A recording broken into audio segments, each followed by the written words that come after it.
More than 2 years after the death of Daunte Wright at the hands of police, a permanent memorial on 63rd and Catherine in Brooklyn Center now stands. The memorial took months to come together. Its designers got to see it in person on Wednesday. The designers, two local apprentices from Juxtaposition Arts, say the design is intentional. They collaborated with Daunte's mother and other artists. Much of the work was inspired by the fist that used to sit at the intersection. Inside of his hair incorporates 4 different symbols: the infinity sign, the 23, the black power fist, and his crown. So each symbol is just something that represents Daunte or represents kind of the black power movement in general. I hope that this could be the start to change, and I hope that it brings awareness to people that there's a problem and it needs to be fixed. And I hope that it doesn't take us having to build more and more memorials for people to then understand or realize the issue that we're facing. The artists say it was amazing and rewarding to see their work come to life. The city is still waiting to hold its official unveiling. Golden Valley looks to have made history on Tuesday. Unofficial election results show the first person of color elected to that mayor's seat. Reporter Kevin Miller has more. Rosalind Harmon came into election night without expectations. Honestly, Kevin, I didn't know what was going to happen. By the end of the night, she was the leader in the race for Golden Valley mayor. But she led by a thin margin, only 26 votes. She's expecting a recount. They automatically have to do a recount just to be sure. Her opponent, Golden Valley City Council member Jillian Rosenquist, told CCX she's not requesting a recount. She said she was, quote, disappointed with the close result, not in my favor. Harmon said she's ready to work with Rosenquist and the rest of the council to tackle the issues. Now we just all have to come together. It's not us versus them, but let's come together. Harmon's win is historic for Golden Valley. She's the first person of color elected to the mayor's seat. My forefathers, my ancestors, my loved ones who have died before me, my grandparents, this is truly a remarkable day that I believe, they paved the way for me to be here. And despite the looming recount, this is just exciting. And gotten lost along the way. After a night of excitement and celebration, Harmon is ready to get to work. I think we're all ready for change, and I think we're all ready just to really work with our residents. In Golden Valley, Kevin Miller, CCX News. Elation for some on election night, disappointment for others, particularly in the Brooklyn Center School District. Brooklyn Center Schools sought approval of a levy referendum that would have increased residential property taxes, but it failed by a 9% margin. Now, district leaders say they will need to make some difficult decisions. We have been fiscally responsible as a priority and to a fault for over a decade in this district. So with that, as a part of balancing our budget every year, we would have to engage in some cuts. Cuts could include reduced programming for students or increased class sizes. Veterans Day is Saturday, but students in the Wayzata School District marked the occasion a little early. I had a chance to visit an assembly honoring vets at Northwoods Elementary in Plymouth. Welcome to Northwoods Annual Veterans Day program. Wednesday at Northwoods Elementary, a show of patriotism for those who served. Like someone said today, freedom does have a very high price, and they're willing to pay it. Awen Scullard was one of the students participating in Wednesday's Veterans Day Assembly, which has been an annual tradition since the school opened in 2019. We've been working since September on this, choir has, and so this was our first program. And for us, it's probably the most important program we do all year, is honor the veterans of our families and in our community. Veterans from various branches of the military joined the kids in the school gym as students took turns explaining the significance of Veterans Day and its origins as Armistice Day to commemorate the end of World War I. In 1954, a few years after World War II, President Dwight D. Eisenhower changed the name to Veterans Day so we may honor all veterans. About a dozen veterans were in attendance to receive this recognition, and for Army veteran Tom Dykoff, who served in Vietnam, ceremonies like this mean a lot.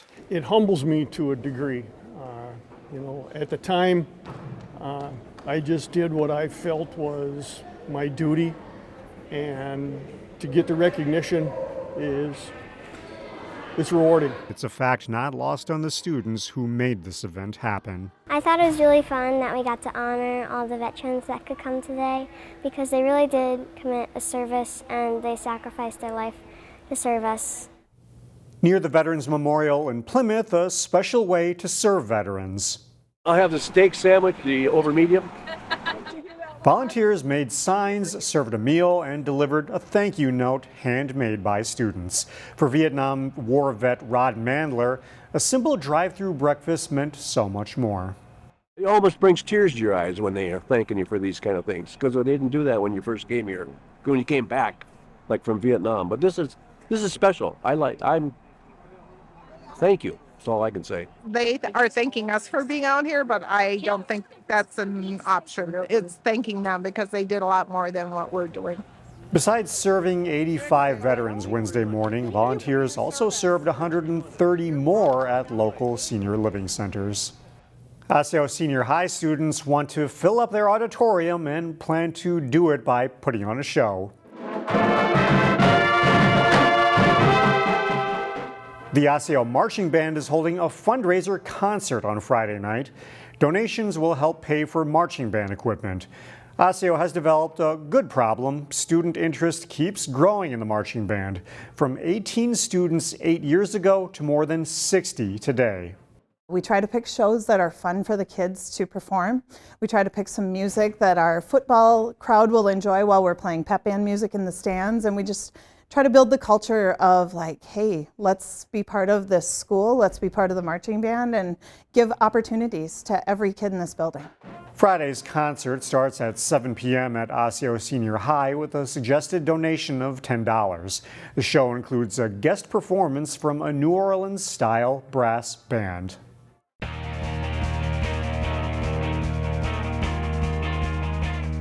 The Ticino Grace football team moved to Class 4A this season, and they are in the state playoffs. Chaz Moots has more on the Eagles. Last year, Ticino Grace football only came away with one win. In their move back down to Class 4A, the Eagles have only lost three games and have earned 7 victories, including a section title and trip to the state tournament. The captains created the motto, be different, during June camp. I think some people kind of took it lightly at first, and now that we're kind of in the season, they're kind of taking it right, and that just means, doing the little things, preparing well, all the things that are going to make a good team, and we kind of bought into that a little more. These guys actually just kept getting better as the year went on, and some teams plateau. These guys, about the last half of the season, just started picking it up. Practices were different, their focus was different, kept on working hard, didn't let the losses get them down, and that's, I think, why they're here. In their opening round of the Class 4A state tourney, the Eagles open up against a familiar opponent. Hutchinson handed TG their first loss of the year back in week 3. Now TG hopes to get a little payback from their 20-3 loss in mid-September. We just started to learn that we got to keep the ball and keep moving the ball as much as we can. The little things matter. I think we had 4 turnovers. It led to them getting the ball in our territory a lot, which hurt the defense. Against a good team like that, you just can't make mistakes. And so I think turnovers will be important. I think field position will be important. Our defense played well against them last time. They're very physical, so we have to kind of be ready for that. For most of the second half, the Eagles were down by 9 against Hutch. Keeping a good balance offensively and doing what they did defensively for the most part the first time around are keys heading into Thursday's state quarterfinal matchup. Really running the ball and then our play action off that, just keeping them on their toes and not knowing what's coming. I mean, defense, just fly around, make plays, have fun. There's really nothing. I think our defense is so athletic, so versatile that, it really just comes down to doing your job and flying around. In Fridley, Chaz Moots, CCX Sports. The Benilde St. Margaret's football team is also in the Class 4A state tournament. Here's more on the Red Knights.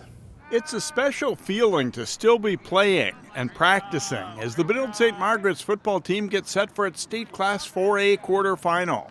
Every single day of football at this point is a blessing, and we're so happy to keep going because obviously this team hasn't made it this far in I think 7 years, so we're taking it one game, 1 week at a time, and just living the dream right now. Well, just seeing them in the hallways, getting the text over the weekend, and like I said, coming into film, and then now out here on the grass, stretching and stuff like that. It's a great time to be a Red Knight, and the kids are excited, and there's nothing better than state playoffs. Their record may not be impressive. The Red Knights come into state at 5-6 after rallying to beat arch rival Holy Angels in the Section 5 final. But they are very battle-tested. Yeah, that early stretch, 2, 3, and 4 versus Byron, Ricori, and TG kind of, built us, showed us how to be able to persevere through, some adversity. We played, they're all top teams in the state, so. Half the brackets in the high school, in the state high school 4A, playoffs, we've played, So, our schedule is the toughest in the state, and it really kind of brought these guys together because we were just realistic with them, saying, hey, you know what? This is only going to make us better as long as we stick together, and we'll be playing great football, in November, and that's what it did. The Red Knights face North Branch Thursday night. North Branch runs kind of a wing T, so they don't even have wide receivers. They just try to run the ball up the middle the whole game. We're going to have a pretty serious, stack the box pretty good, have a pretty good front coming up against them. So. And despite chilly November weather, the Red Knights will still sling it around in their spread offense. Last game, we still stayed to our roots, throwing the ball. We kind of established a running game now. Our running back has surpassed 1,000 yards, so it's kind of helpful, being a passing offense, but, we're not going to stray too far away from what we do. So. It's the first trip to state since the 2016 Red Knights won the program's first state title. They plan to make the most of the trip. Jay Wilcox, CCX Sports.